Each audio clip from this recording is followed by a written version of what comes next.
Shalom Kingdom Citizen, welcome to the Kingdom Celebration GBI Rock Manado. Selamat beribadah dan menikmati lawatan Tuhan lewat pujian penyembahan serta firman Tuhan yang luar biasa dan menguatkan iman kita. Don't forget to like, share, and subscribe this channel, serta update informasi terbaru kami melalui Facebook GBI Rock Manado dan Instagram @rockmanado. Have a blessed day. Tuhan Yesus memberkati.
Shalom warga kerajaan, apa kabar hari ini? Saya percaya luar biasa karena kita punya Tuhan yang luar biasa, amin.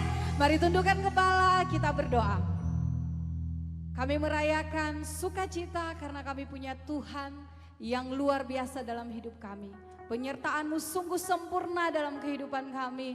Oleh sebab itu hari ini kami mau bersukacita, kami mau menaikkan segala pujian, hormat, kemuliaan bagi Raja semesta alam yang layak terima pujian, Allah kami yang luar biasa. Dalam nama Tuhan Yesus kami buka ibadah hari ini. Haleluya.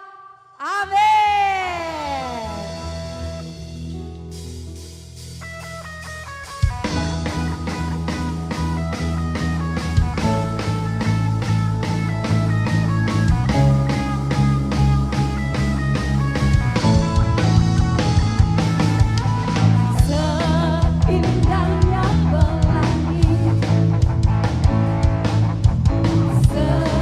Secerahnya mentari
hatiku hanya untukmu. Jemaat Tuhan sama-sama katakan, sungguh nyata kasih-Mu di sepanjang hidupku. Dengan darah-Mu Kau tebus dosaku. Sungguh nyata kasih-Mu di sepanjang hidupku. Segenap hatiku hanyalah untukmu. Haleluya, Kau ada dalam hatiku.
Hanya bagimu segala pujian.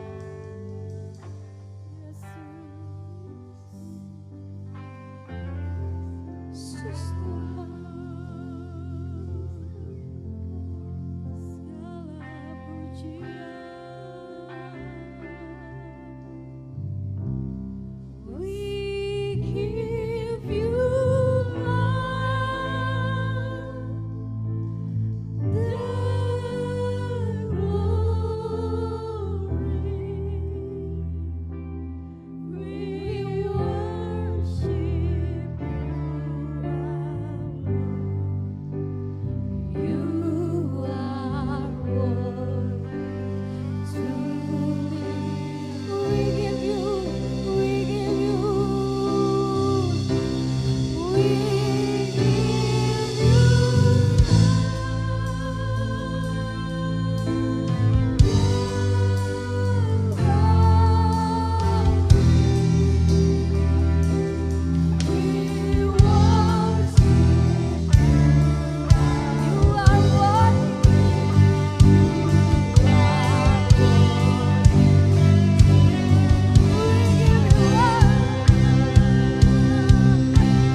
Raja yang berkuasa, yang layak terima pujian.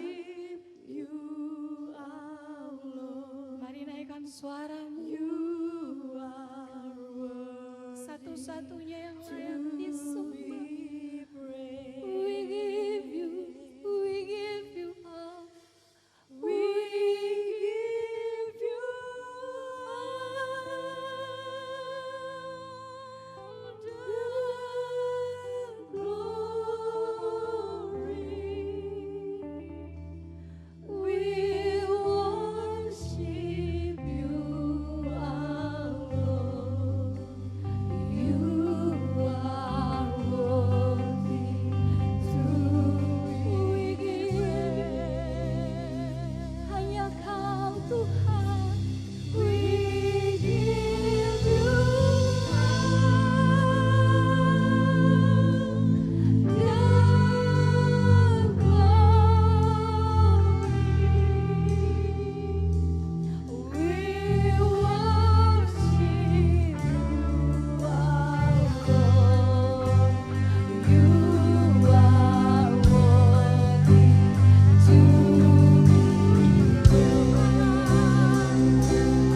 Shalom, masih pengajaran dari kitab Yakobus dan kita sampai sekarang ke pasal yang kelima, saudaraku, tentang keadaan akhir zaman. Kita melihat dari keadaan apa yang terjadi hari-hari ini, yang kaya bertambah kaya, yang miskin bertambah miskin, dan jurang antara yang kaya dengan yang miskin makin melebar. Di sini kita lihat sebetulnya meskipun tidak nyembah patung, tapi kebanyakan kita termasuk yang menyebut dirinya orang percaya menyembah Mammon. Kita harus tahu dari mana, daripada saat-saat seperti ini. Surat Yakobus ditujukan kepada orang-orang Yahudi yang dalam perantauan. Perantauan di sini diasporas, bukan perantauan mencari tempat yang baik, tapi karena aniaya. Tetapi meskipun menghadapi diskriminasi, menghadapi tekanan, maka janji Tuhan berkat Abraham tetap sampai juga kepada kita, Israel rohani. Dalam pasal 5 dikatakan tentang orang-orang kaya yang menumpuk harta pada akhir zaman. Ada orang tanya kepada saya, Pak, apakah corona ini adalah tanda akhir zaman? Saya katakan dengan jelas, ya jelas dalam firman Tuhan akan disebutkan. Loh tapi Pak, ada Spanish flu, ada ya, kita lihat bagaimana Black Death dan sebagainya, SARS, MERS. Perhatikan apa yang dikatakan Tuhan Yesus. Sebelum kedatangannya, kerajaan akan melawan kerajaan, bangsa melawan bangsa. Bangsa itu etnos melawan etnos. Meskipun kita jadi didik begini hebat, rasialisme mendadak timbul antara yang putih dengan hitam, yang putih dengan yang kuning. Saudara yang kasih Tuhan, kita sebagai warga kerajaan, kita ini buta warna, ya, kita tidak membedakan satu dengan yang lain. Sayang sekali simbol pelangi yang digambarkan busurnya Tuhan sekarang dipakai oleh LGBT. Mejiku hibiniu itu kalau diputar warnanya putih, kemuliaan. Ya. Kita melihat bagaimana firman Tuhan mengatakan mereka menumpuk harta, bahkan mereka menindas, yaitu pekerja-pekerja mereka. Saya mau katakan pada orang-orang kaya, firman Tuhan mengatakan emasmu akan berkarat dan pakaianmu akan dimakan oleh ngengat. Liwat apa kejadian? Cuma yaitu virus ini begitu lemah, kena sabun mati. Obat tidak bisa menolong, kena sabun dia akan istilahnya nyunyut kena air. Tapi manusia tidak berdaya, perusahaan-perusahaan pada jatuh, ya saham-saham pada jatuh. Saham pada jatuh itu dimakan oleh ngengat, dimakan oleh resesi. Tetapi ada perintah, bagaimana jangan kita itu menindas kepada pekerja kita. Sebab apa? Jeritan mereka telah sampai kepada Tuhan semesta alam. Karena itu hari-hari ini adalah hari testing buat hati kita. Do we love God? Do we love one another? Ini jelas kelihatan saudara ya. Karena itu kita tidak menumpuk harta tapi membagikan harta. Sebab lewat ini saya pernah dikatakan suruh isolasi mandiri. Death is real. Dan death itu di depan mata kita. Dan itu mengingatkan kita, we will not live forever. Tapi Tuhan janji hidup yang kekal telah tersedia. Bagi mereka yang belum terima Tuhan Yesus, terimalah dia sebagai Tuhan dan Juru Selamatmu secara pribadi. Dan kau akan menerima lewat ujian mahkota kehidupan. God bless you warga kerajaan.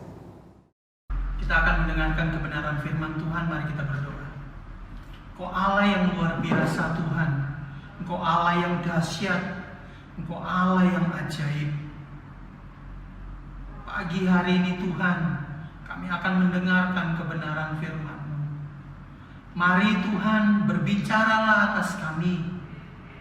Apa yang Tuhan mau, yang Tuhan ingin sampaikan atas kami, Engkau nyatakan di dalam kehidupan kami. Pagi hari ini kami meminta Roh Kudus-Mu turun atas kami Tuhan. Berkati, menerangi kami, sehingga kami mengerti kebenaran firman-Mu. Karena kami percaya bahwa Engkau Allah yang luar biasa. Lewat firman-Mu Engkau akan berbicara, menegur kami, tetapi juga memberkati kami Tuhan. Terima kasih Tuhan Yesus. Berfirman-Lah Tuhan, di dalam nama Tuhan Yesus kami akan mendengarnya. Amin. Shalom Bapak Ibu sekalian. Saya percaya bahwa setiap kita dalam kondisi pandemi, Tuhan tetap pelihara, Tuhan tetap berkati kita, Tuhan selalu menyertai kehidupan kita. Bapak Ibu sekalian yang saya kasih dalam Kristus, hari ini saya akan membagikan sesuatu yang menarik buat Bapak Ibu sekalian. Kita tahu bahwa bulan ini Gereja Roh memiliki tema yang cukup menarik, yang cukup perlu kita pahami bersama, yaitu adalah equipping. Kalau kita tahu tentang arti daripada equipping sendiri adalah memperlengkapi. Artinya bahwa kita membuat lengkap atau menyempurnakan. Artinya bahwa tema bulan ini adalah kita sama-sama untuk saling memperlengkapi, kita saling menyempurnakan. Kalau kita lihat gembala kita, Pastor Jonathan, dalam minggu-minggu terakhir ini selalu menekankan kepada kita tentang keimamatan orang percaya. Yang mana yang menarik yang beliau sampaikan kepada kita semua adalah bahwa keimamatan orang percaya bukan milik hanya pendeta saja, Bapak Ibu sekalian. Bukan milik orang satu, dua orang saja. Tetapi setiap orang percaya dikatakan adalah imam. Kalau kita lihat di dalam 1 Petrus 2 ayat yang ke-9,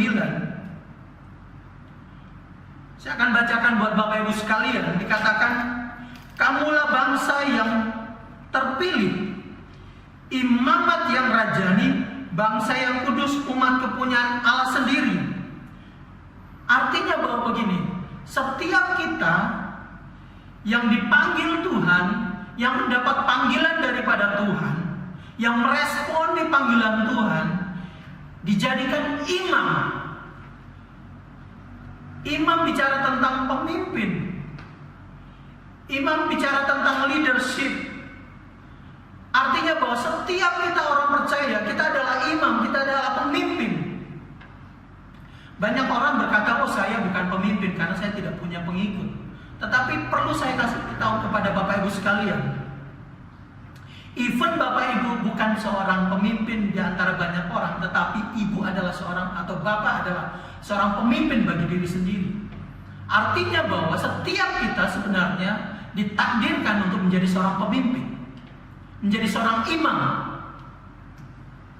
Nah, kalau kita lihat di dalam Alkitab bicara tentang imam sendiri, imam selalu berkaitan dengan persembahan, pendamaian, persembahan korban atau pemimpin upacara di dalam ibadah. Dan ada sebuah kriteria yang menarik sebenarnya yang harus kita gali tentang seorang imam sendiri. Kalau kita lihat di dalam Imamat 20 ayat 10 sampai 15, bicara tentang imam, imam itu bukan sembarangan orang.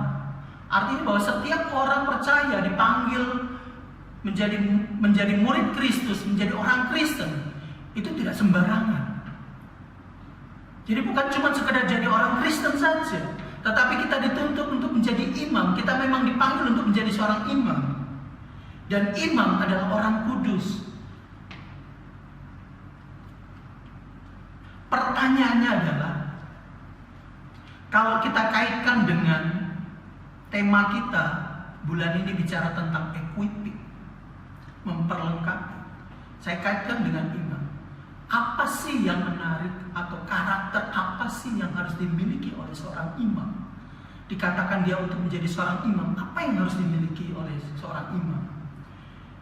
Pagi hari ini saya akan membagikan kepada Bapak Ibu, ada 3 hal yang harus dimiliki oleh seorang imam. Karakter seorang imam atau nilai yang harus dimiliki oleh seorang imam. Dan ini harus dimiliki oleh setiap kita sebagai seorang orang percaya. Kita akan sama-sama belajar bersama di dalam 1 Timotius pasal yang ketiga. Kita akan buka sama-sama dalam 1 Timotius pasal yang ketiga, ayat yang ke-1 sampai dengan ayat yang ke-7. Saya akan membacakannya buat Bapak Ibu sekalian. Demikian firman Tuhan. Benarlah perkataan ini, orang yang menghendaki jabatan penilik jemaat menginginkan pekerjaan yang indah. Saya mau katakan buat Bapak Ibu, penilik atau imam itu adalah jabatan yang indah. Sebuah kedudukan yang indah sebenarnya. Sebuah tanggung jawab yang indah. Tidak mudah untuk menjadi seorang imam. Artinya bahwa kalau seandainya kita dipanggil untuk menjadi seorang imam, itu suatu hal yang luar biasa sebenarnya. Kalau saya kaitkan, kenapa saya ambil kata penilik kaitkan dengan imam? Sebenarnya kalau kita lihat di dalam perjanjian lama memang dikatakan imam, tetapi di dalam perjanjian baru, dalam tradisi Kristen, kata imam sendiri adalah diartikan dengan kata presbiteros dalam perjanjian baru, atau dalam bahasa Inggrisnya diterjemahkan sebagai priest, atau disamakan dengan elders, atau penatua, atau tua-tua, atau penilik. Sehingga dapat dikatakan bahwa imam itu sama dengan penilik atau penatua. Kita adalah imam-imam, kita adalah penatua. Dan siapa yang mendapatkan atau menginginkan jabatan ini sebuah jabatan yang indah, sebuah kedudukan yang indah. Tetapi bukan cuma sekedar kedudukan indah yang sebenarnya yang harus kita kejar, tetapi nilai atau karakter atau apa yang harus dilakukan, apa yang harus dimiliki oleh seorang imam, itu yang penting yang harus kita miliki. Dan pagi hari ini kita akan belajar bersama-sama 3 nilai itu yang seperti yang saya sampaikan tadi. Saya lanjutkan di ayat yang tadi, di dalam 1 Timotius pasal yang ketiga. Karena itu, penilik jemaat haruslah seorang yang tidak bercacat, suami dari 1 istri, dapat menahan diri, bijaksana, sopan, suka memberi tumpangan, cakap mengajar orang, bukan peminum, bukan pemarah, melainkan peramah, pendamai, bukan hamba uang, seorang kepala keluarga yang baik, disegani dan dihormati oleh anak-anaknya. Jikalau seorang tidak tahu mengepalai saudaranya, keluarganya sendiri, bagaimanakah ia dapat mengurus jemaat Allah? Janganlah ia seorang yang baru bertobat, agar jangan ia menjadi sombong dan kena hukuman iblis. Hendaklah ia juga mempunyai nama baik di luar jemaat, agar jangan ia digugat orang dan jatuh ke dalam jerat iblis. Sampai di situ saya baca buat Bapak Ibu sekalian. Seperti yang saya sampaikan, ada 3 hal yang harus kita mengerti. Apa yang harus melekat dalam diri seorang imam atau penilik. Yang pertama adalah seorang imam harus memiliki karakter yang baik.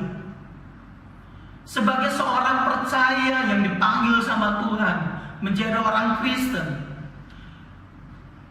yang dibangun untuk menjadi imam, maka ini harus dimiliki oleh oleh orang Kristen.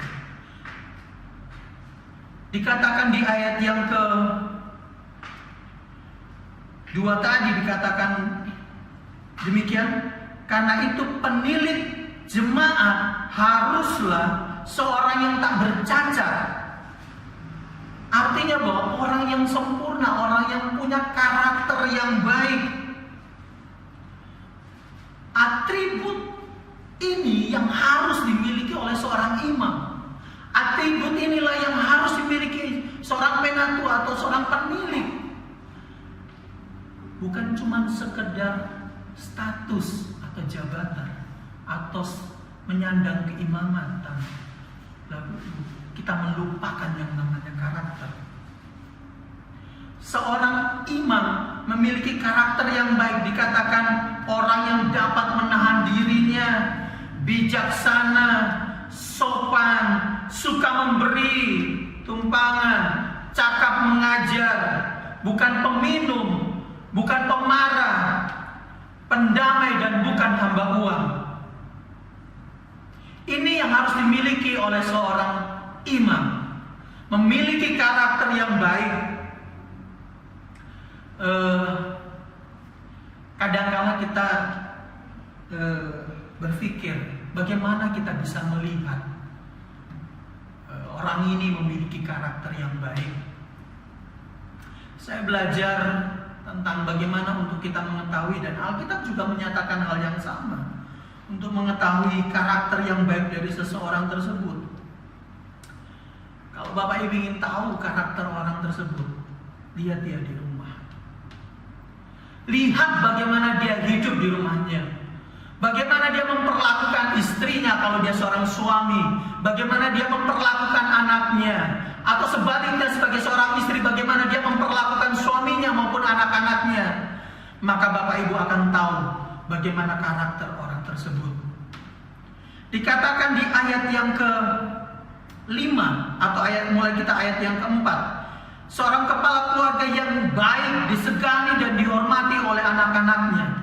Jikalau seorang tidak tahu mengepalai keluarganya sendiri, bagaimanakah ia harus mengurus jemaat Allah? Artinya gini, kalau Bapak Ibu ingin menjadi seorang imam, juga harus mulai dari rumah. Untuk mengetahui karakternya juga mulai dari rumah. Hal penting ini, hal penting. Justru di masa pandemi inilah, kalau Bapak Pendeta Timotius Arifin selalu mengatakan, this is the Corona Academy, atau ini adalah Akademi Corona. Artinya bahwa setiap kita diajar dan kita belajar dari rumah. Apa yang kita lakukan itu berangkat dari rumah.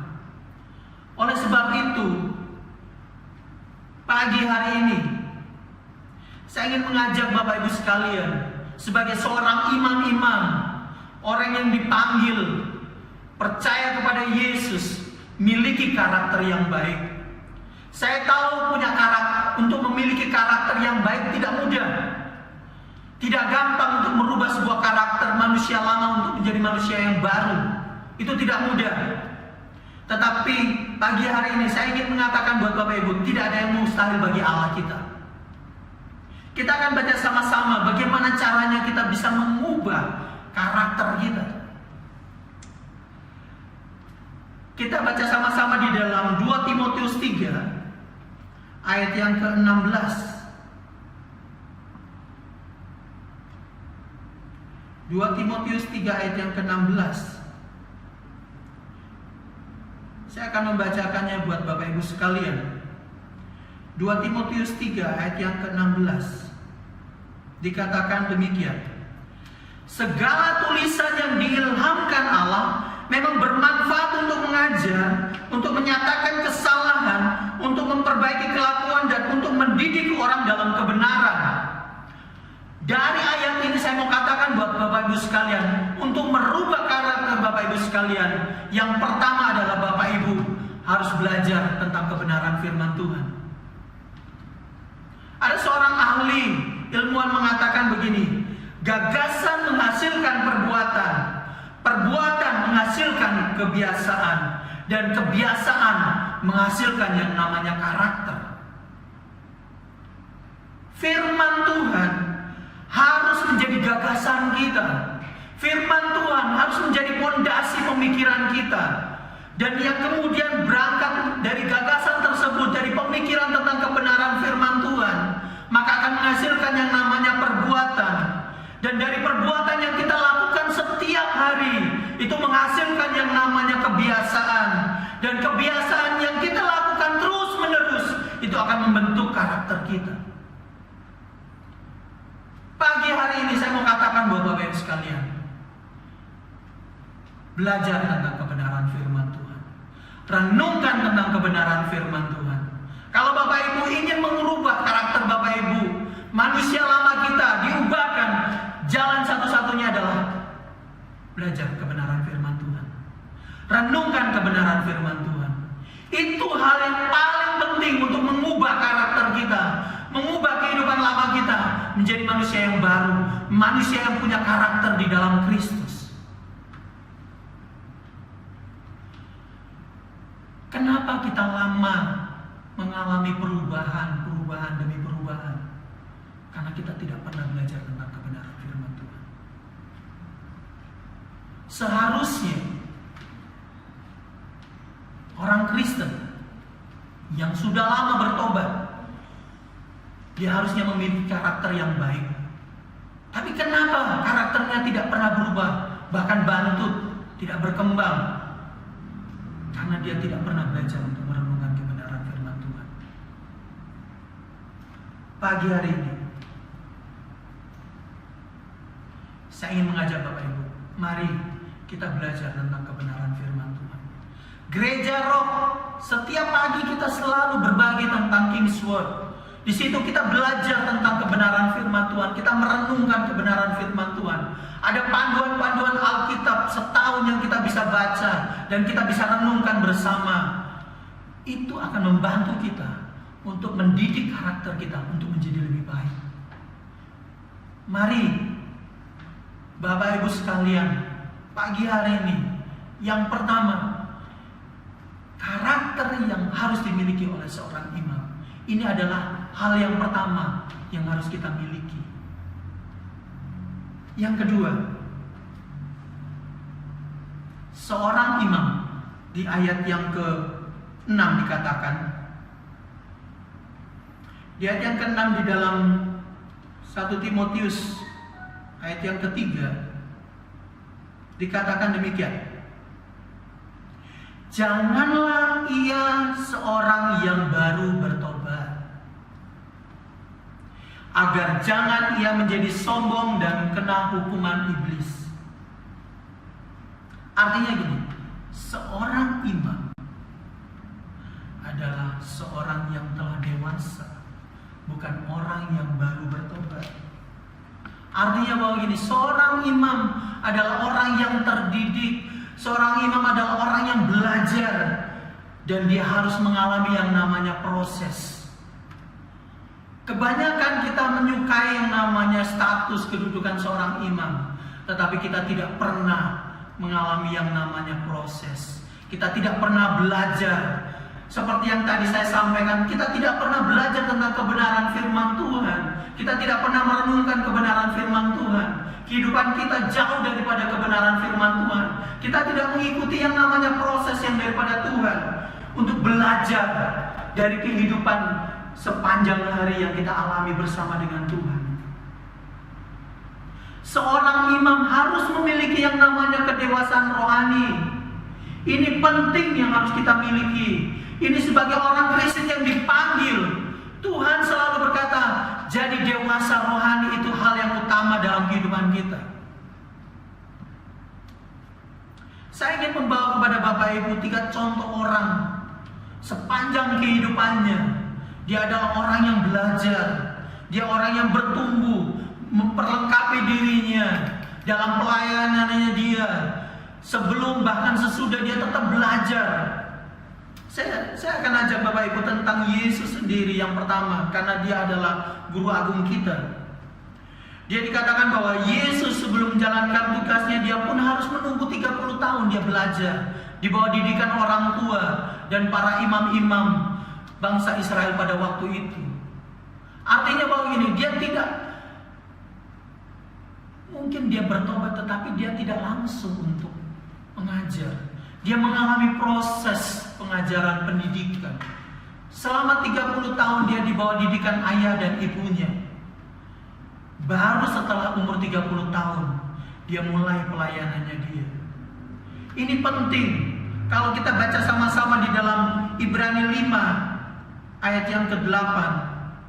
Kalau kita baca sama-sama dalam Ibrani 5 ayat yang ke-8 dikatakan demikian firman Tuhan. Dan sekalipun ia adalah anak, ia telah belajar menjadi taat dari apa yang telah dideritanya. Yesus dalam kehidupannya, bahkan untuk menderita pun dia harus belajar, dan dia taat melakukannya. Ada banyak imam, orang percaya, suka jadi pemimpin, suka menjadi imam, tetapi tidak pernah belajar. Saya ingin bawa Bapak Ibu sekalian, mari pagi hari ini kita belajar bahwa untuk menjadi seorang imam, kita harus menjadi orang dewasa. Dan untuk menjadi orang dewasa, kita juga perlu belajar. Kita dididik. Paulus, orang yang kedua, Paulus itu sebelum memulai pelayanannya, setelah dia bertobat, mendapat penglihatan teofani oleh Allah, 14 tahun setelah itu baru dia memulai pelayanannya. Dia menampakkan diri di Yerusalem. Bahkan kalau dalam Galatia pasal 2 ayat yang pertama, itu jelas dikatakan 14 tahun setelah dia bertobat. Tokoh yang ketiga yang saya ingin bagikan kepada Bapak Ibu sekalian, yang orang mau belajar mengikuti prosesnya, adalah Timotius. Bapak Ibu mengetahui Timotius ini muda. Dia sangat muda, dikatakan Paulus pun mengakui bahwa dia muda. Tetapi jangan salah, dia dididik dari sejak kecil oleh mamanya dan neneknya. Artinya Timotius sudah mengalami pendidikan dari awal, dan dari dini dia mengalaminya. Di dalam 2 Timotius pasal pertama ayat yang ke-5, kita bisa lihat di situ. 2 Timotius pasal yang pertama ayat yang ke-5.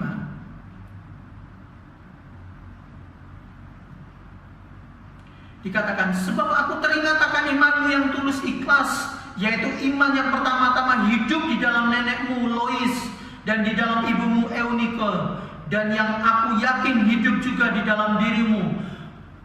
Timotius sudah diajar oleh nenek dan mamanya. Dia sudah mendapatkan keteladanan daripada nenek dan mamanya.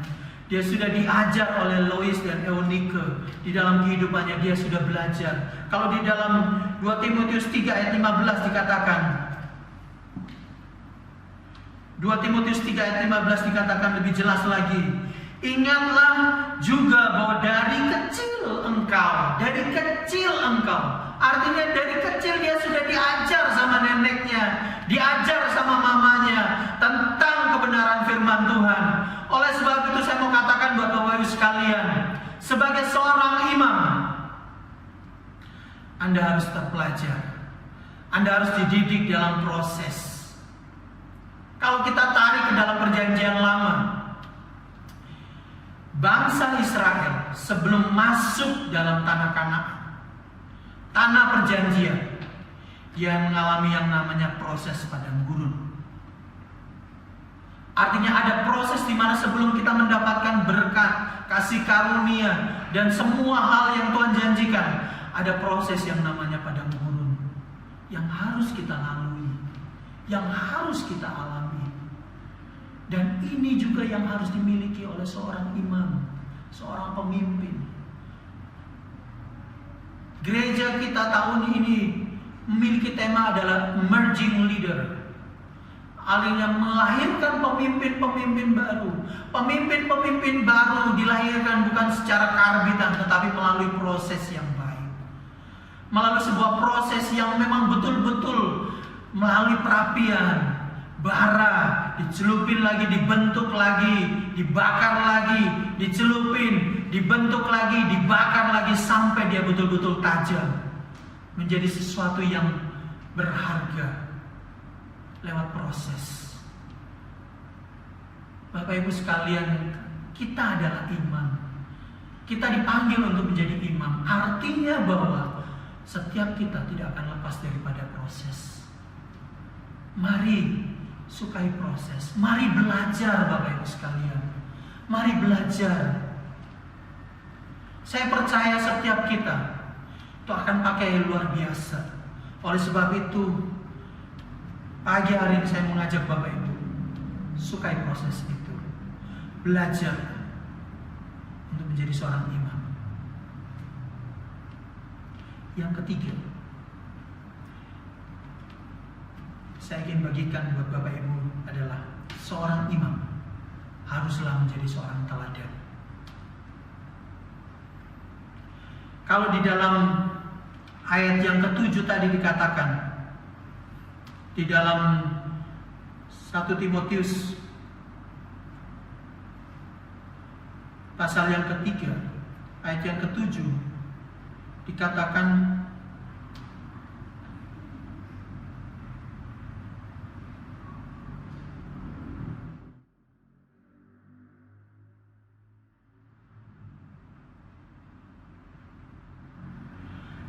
hendaklah ia juga mempunyai nama yang baik di luar jemaat. Artinya bahwa dia memiliki karakter yang baik, menjadi teladan yang baik buat orang lain, menjadi contoh yang baik. Orang yang memberikan teladan yang baik, maka dia akan memiliki citra yang baik pula. Dia akan menjadi orang yang dihormati. Orang akan angkat tangan buat dia, menghormati dia. Yes, gitu kan. Karena dia memberikan teladan yang baik gitu kan. Dan kalau kita lihat bahwa pemimpin kita, Pastor Jonathan, sepanjang saya belajar dari dia, ada hal yang menarik yang saya ingin bagikan buat Bapak Ibu sekalian. Bahwa kebaikan hatinya itu luar biasa. Bagaimana dia bisa mengendalikan dirinya yang mungkin seharusnya dalam ketika dia menghadapi masalah dia bisa marah, tetapi saya punya teladan yang luar biasa dari dia. Dia orang yang bisa mengendalikan diri pada saat memang dia harusnya marah gitu kan, tapi dia menahan dirinya untuk mengendalikan dirinya. Ini sebuah teladan yang luar biasa buat kita. Dia orang yang baik dan saya lihat dia bukan tipe-tipe penendam. Dan saya pikir kita sebagai seorang jemaat atau kita sebagai warga jemaat Rock yang ada di Manado, mari kita belajar. Dan Yesus pun mengajarkan hal yang sama. Pastor Jonathan belajar dari Yesus. Paulus juga mengatakan hal yang sama. Bahkan Paulus sampai mengatakan demikian, teladanilah aku, karena aku meneladani Kristus. Kalau kita lihat di dalam 1 Korintus 4 ayat yang ke-16, Paulus jelas mengatakan, teladanilah aku, kan aku meneladani Kristus. Ini penting. Keteladanan penting. Figur yang kita teladani siapa? Kalau figur yang kita teladani itu adalah setan, maka hasilnya adalah setan. Kalau kita figur teladannya adalah pemabuk, maka hasilnya adalah pemabuk. Tetapi jika figurnya adalah seorang pendamai, pengampun, maka yang orang lihat, yang tiru adalah pengampun. Sebagai seorang imam yang dipanggil menjadi seorang imam, kita harus menjadi teladan. Kita harus bisa memberikan contoh yang baik buat orang-orang di sekeliling kita, buat jemaat, buat pemimpin-pemimpin yang lainnya. Karena kita tahu bahwa setiap kita adalah pemimpin. Kita harus memberikan warna, memberikan rasa buat setiap orang yang ada di sekeliling kita. Pertanyaannya, teladan apakah yang kita sudah berikan buat orang sekeliling kita? Sebagai seorang imam, maka Kristuslah yang harus menjadi gambaran kita, yang harus kita wujudkan sebagai bentuk untuk diteladani. Pagi hari ini saya ingin mengajak Bapak Ibu sekalian lewat perenungan kita sebagai seorang imam yang merupakan sebuah karunia, sebuah jabatan yang luar biasa, yang indah. Tetapi ada sebuah tanggung jawab yang harus kita miliki, yang harus kita kejar sebagai seorang imam. Yang pertama, yang tadi saya sudah sampaikan, milikilah karakter yang baik. Yang kedua yang saya sampaikan, mari kita sukai yang namanya proses dan kita belajar. Menjadi seorang imam tidak cukup hanya kita bertobat saja dan kita tidak mengikuti yang namanya proses. Tapi mari kita belajar, kita mengikuti prosesnya Tuhan. Dan yang ketiga, yang harus kita miliki, kita harus menjadi teladan yang baik.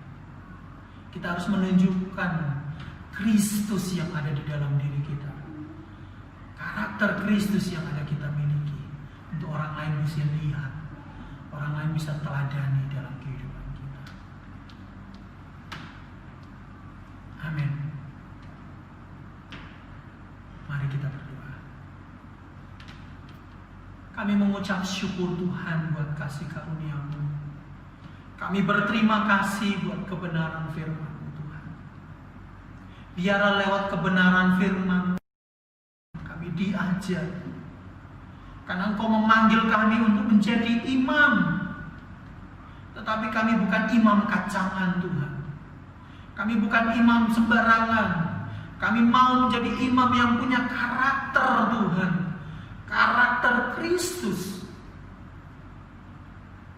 Oleh sebab itu, kami mau berkomitmen Tuhan untuk merenungkan kebenaran firman Tuhan. Kami berkomitmen untuk melakukannya. Dan melakukannya secara berulang-ulang untuk menjadi kebiasaan kami sehingga membentuk karakter kami. Kami mau menjadi imam yang siap untuk diproses. Bukan imam yang baru bertobat, tetapi imam yang mau belajar, mengalami setiap proses yang Tuhan izinkan terjadi di dalam kehidupan kami. Bahwa Tuhan panggil kami, bentuk kami, untuk kami menjadi imam yang betul-betul mempermuliakan nama Tuhan. Tuhan Yesus, dan jadikan kami teladan buat orang-orang di sekeliling kami, buat keluarga kami, buat sanak saudara kami, buat orang tua kami, dan buat sekeliling kami dimanapun kami berada Tuhan. Karena kami percaya Tuhan, Engkau menciptakan kami, Engkau memanggil kami untuk menyatakan Kristus yang ada di dalam kehidupan kami. Terima kasih Tuhan Yesus. Hamba-Mu sudah selesai menyampaikan kebenaran firman-Mu. Biarlah Engkau beracara di dalam kehidupan kami selanjutnya. Jamah-jamah Tuhan, jamah pemimpin-pemimpin yang ada di gereja ini Tuhan. Karena kami tahu setiap kami adalah pemimpin Tuhan. Terima kasih Tuhan Yesus. Terima kasih. Di dalam nama Tuhan Yesus kami berdoa dan kami mengucap syukur. Haleluya. Amin.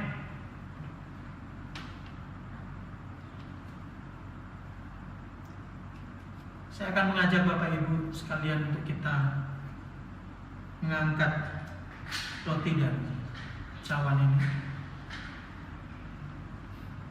Kita akan sama-sama mengikuti perjamuan kudus.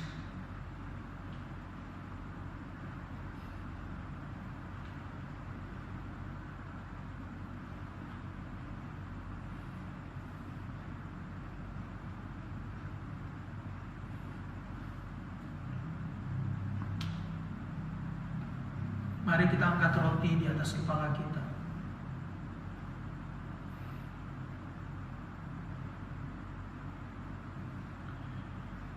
Mari kita angkat roti di atas kepala kita. Dan ketika mereka sedang makan, Yesus mengambil roti, mengucap berkat, memecah-mecahkannya, lalu memberikannya kepada murid-muridnya dan berkata, "Ambillah, makanlah, inilah tubuhku." Bukankah ini adalah tubuh Kristus? Engkau diberkati, engkau mendapatkan kasih karunia oleh karena persekutuan dengan tubuh Kristus. Kasih karunia Tuhan mengalir dalam kehidupan kalian. Kasih karunia mengalir dalam kehidupan Bapak Ibu sekalian oleh karena persekutuan di dalam tubuh Kristus. Mari kita makan di dalam nama Tuhan Yesus. Mari kita angkat cawan kita.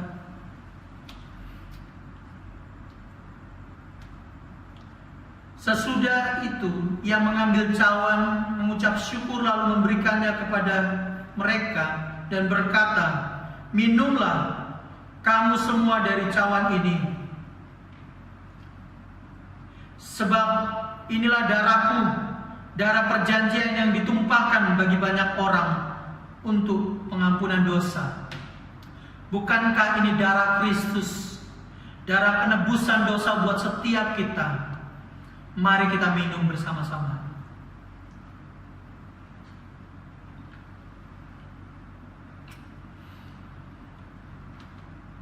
Haleluya. Terima kasih Tuhan, karena kami percaya Tuhan, kasih karunia-Mu mengalir dalam setiap kehidupan kita Tuhan. Kasih karunia-Mu mengalir dalam setiap kehidupan kami Tuhan, karena Engkau Allah yang luar biasa Tuhan. Lewat persekutuan tubuh dan darah-Mu Tuhan, kami percaya kami beroleh kesembuhan, kami beroleh mukjizat, kami beroleh kasih karunia demi kasih karunia, karena Engkau Allah yang luar biasa di dalam kehidupan kami. Engkau Allah yang ajaib Tuhan. Setiap kami yang sakit kami disembuhkan, setiap kami yang lemah kami dikuatkan oleh karena kasih karunia-Mu Tuhan. Terima kasih Tuhan Yesus. Terima kasih Bapa buat kasih karunia-Mu yang luar biasa. Kami sudah selesai Tuhan. Kami sudah selesai. Biarlah anugerah-Mu terus mengalir dalam kehidupan kami Tuhan. Biarlah kebaikan-Mu selalu mengalir dalam kehidupan kami. Di dalam nama Tuhan Yesus. Di dalam nama Tuhan Yesus. Haleluya. Amin.